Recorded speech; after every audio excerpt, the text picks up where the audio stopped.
What's going on, guys? It's been a while since I've been in front of the camera. Hold on. Coming back to you guys today after quite some time. But I'm back. That's what's important. So today what I got for you guys is we're going to be looking at, I'd say, is a pretty important purchase or slash investment depending on whether or not you value audio. And that's earbuds. Because I recently purchased some earbuds.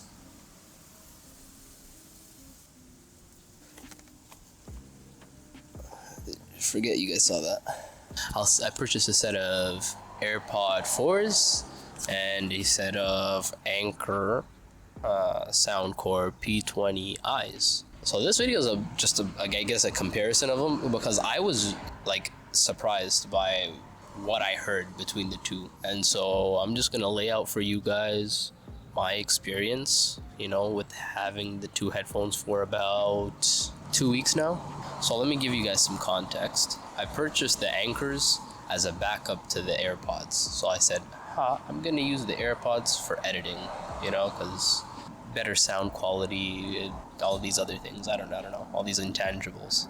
Because you say Apple AirPods, market standard, industry standard, good overall. So I didn't want to mess up my AirPods, so I preemptively bought a pair of really cheap wireless earbuds on Amazon as my daily drivers, which are these bad boys.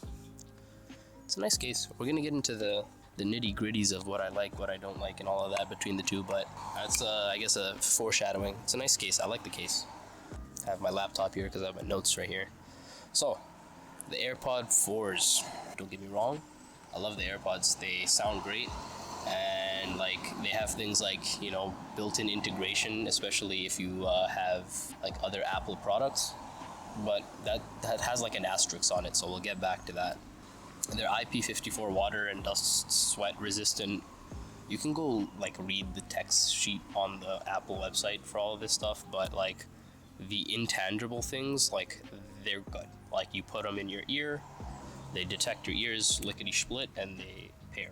They last pretty long. They're advertised as having up to 5 hours of listen time, with 5 minutes in the charging case, giving you up to 1 hour of playback. And then you have total of 30 hours or advertised 30 hours with the charging case. So AirPods and charging case included. If you were to drain the whole battery of everything, you'd get something around 30 hours, again advertised. By the way, to preface, I have the non-noise canceling set of AirPods. There are a set that are noise canceling, and then there are a set that are non-noise canceling. I've got the non-noise canceling version, which save you we'll get into the price, but it's something in the ballpark of $60 that it saves you, $70. We've got pros and cons. So for the pros of the AirPods, connects to Apple's devices easily because of that built-in integration with the H2 chip. But again, that asterisk I was talking about earlier, I found that in my experience, if you don't have all of your devices up to date on the latest, oh my god, that 6 series is burning so much smoke. Oh my, there is a plume of smoke behind the camera. I don't want to move the camera because it'll mess up my composition, but just trust me, it accelerated. It was a 650 Cabrio, and it accelerated and it just dumped a bunch of smoke out the rear. Ugh. No wonder those things are so cheap on Marketplace. Anyways, so in my experience, if you don't have all the software up to date on all your devices, so I have an iPhone 12 Pro Max, and then this laptop, it's a MacBook Pro i7 from 2019, the 16-inch I think model, or 15-inch. I'll correct myself somewhere if I think it's the 16-inch. Anyways, doesn't matter. The AirPods will have no problem going from my laptop to my phone, seamlessly connecting. If let's say my laptop is idle and it's connected to my laptop, and then I pick up my phone and I try to go to a YouTube video or something like that, it'll pick it up lickety split, but not the other way around. So if my phone's idle and it's connected, and then I go to my laptop and it's also connected, it won't transfer immediately. And if it does, it'll have a weird state where there's no audio, like it's connected. You'll see in the Bluetooth bar that it's connected, but there'll be no playback, like you can't hear anything. And so you have to disconnect it manually and then reconnect it. And then it works, but it's not as seamless as Apple advertises it to be. Anyways, back to the pros. Build quality is great. It feels, where's the case? It feels like nice in the hands, like all Apple products do. They feel good. Okay, I'm not a fanboy, but like I'm in the Apple ecosystem, and it's for a reason. Like the products feel nice. That's as satisfying as ever. The sound quality, yeah, it's great sound quality, and like it's very crisp and good bass. Like it's bass that shakes you. It's not bass that's just like it's good bass. It's bass that makes you feel warm and cozy inside, and it's like it caresses your eardrums. It's not bass that's just like you know. And now onto the cons. So first of all, they're fucking expensive, like prohibitively so. Only reason I bought them was because I was gonna make this video, and then I can write them off as a business expense. So yeah. And then I also needed something for editing that were minimal, and so those two reasons synergistically made me say, hey, buy them. But yeah, they're very expensive. And the next con is what I was talking, that asterisk that I was talking, I guess it's not an asterisk, then it's a con in and of itself. But the asterisk that I was talking about earlier, the firmware compatibility. So if you have, let's say, an iPad running on old firmware, and then you try to get it to transfer from your iPad to your iPhone, it may not seamlessly transfer one way or the other. So that's one other thing. And then personally, I said the build quality is nice. That's about the plastic. It's very like dense, like nice plastic. You got an aluminum hinge, you know, like like it's nicely built. But I don't like the gloss plastic. It's scuff prone, and it's like slippery in the hands, especially if, like, let's say you're mid workout. It's not nice to hold something slippery and like prone to slipping when you're like kind of also prone to slipping. If that makes sense. You're like you're moist and your hands are clammy and wet, whatever. And then the last thing, this is just a personal thing. I had the first generation AirPods and then no AirPods after that ever until these. So I'm comparing these to that.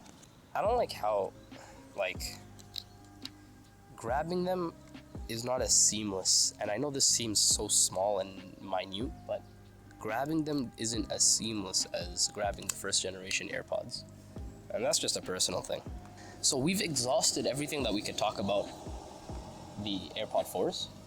Let's get on to these. The dark horse of the headphone earbud game. Driving wedge. A rolling wedge. Oh, by the way, for the uninitiated, I'm talking about the Tesla Cybertruck. Even if I could afford one, I'd buy something else, because it's not pleasing to look at. Anyways, dark horse, the Anchor Soundcore, what are they called? P20Is. Okay. Based on what they've got on their website, they've got 10mm drivers. They have silicone tips, fast charging, 10 minutes inside the case gives you 2 hours of playback, which is essentially the same as the Apples, which are 5 minutes for an hour. So it's just doubled. It's just. You see what I mean? Like, you just multiply. Yeah, okay. Same thing, USB-C charging. These are 10% of the cost of the AirPods, but we'll get into the pros and cons later.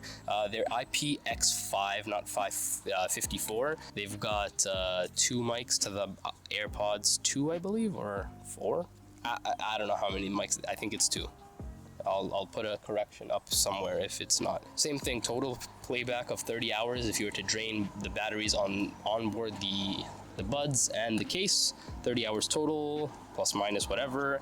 And so the pros and the cons in this situation, in the case of the sound cores, they're made from recycled materials, if that's something you're into. That's pretty cool. I like that, and it also gives it this nice, like, I don't know, satisfying feel, even though I know that they're cheap. Like, it's very, like, I don't know, good silicone ear tips. I am not a silicone ear tip enjoyer. I actually like the AirPod 4s more for that reason, because they're hard tip. I've used my fiance's silicone AirPod AirPod Pro 2s, and I've just never adapted. I don't know, maybe it's my ear canal, but I've just never been a silicone tip. I like these silicone tips. These are good. Again, so oddly satisfying plastic. It feels good. And then the last pro is that they're inexpensive. I paid like $26 after tax for these, whereas I paid $203 for these after tax. That's in Canadian, by the way. Yeah, and then the last, I said the last pro is inexpensive, but I have one more here. I just scrolled down. The last pro is that they connect pretty quickly, despite the H2 chip integration with like the Apple stuff, the Apple ecosystem. Like I open them, put them in my ears, and they don't have the ear like detection, but like I put it in my ears and then it immediately chimes for the connection, which is pretty cool. Let's go to the cons real quick, and we're gonna blitz through these. Number one con is that it's cheap, and I feel like if it drops from a sufficient height, it'll break. The sound quality is surprisingly good, but it is limited. It's again, you're paying for decibels, or you're paying for sound quality. Like you can only be so good. But I'm not gonna lie, I've had instances where I've gone back to back from these to the AirPods, and it was hard to tell. Granted, it was on YouTube videos, but take that as you will. Yeah, but when you're listening to music, you can definitely hear that the AirPods allow you to hear certain instruments in the music that these just they muddy out. Like you can't hear it. They're not present. Another con is no ear detection, but again, for the price, how they're gonna cram optical sensors into this? No. And then the last con is that the touch operation. I should have said the touch operation on the AirPods, great. It's pinch. I personally don't like it. I like the tapping on the first generation AirPods, but I digress. The touch operation for these are customized through the app, and that sucks because I don't want to have to download an app in order to get touch customization. You know what I mean? But it is what it is. Conclusion: which one should you buy? These, because regardless of, I think these were on sale when I bought them, but regardless of whether they're on sale or not, they are a fraction of the price, and I'd say at the very minimum, at the very, very least, half as good. So if you were to take that statement one to one, would I pay because I paid $203, would I pay $101.50 for these? Probably not, but you don't have to. You pay like 26 bucks, 27 bucks. If I break these, if I lose these, I'm just gonna go buy another pair. Like, they're my daily drivers, you know what I mean? Those I edit with only. Take that information as you will. I'm going to enjoy both of them. Again, they're both great. They both have their use cases. But if I weren't purchasing them as a business expense, if I weren't purchasing them from a business, I probably wouldn't have bought them because they're really, really expensive.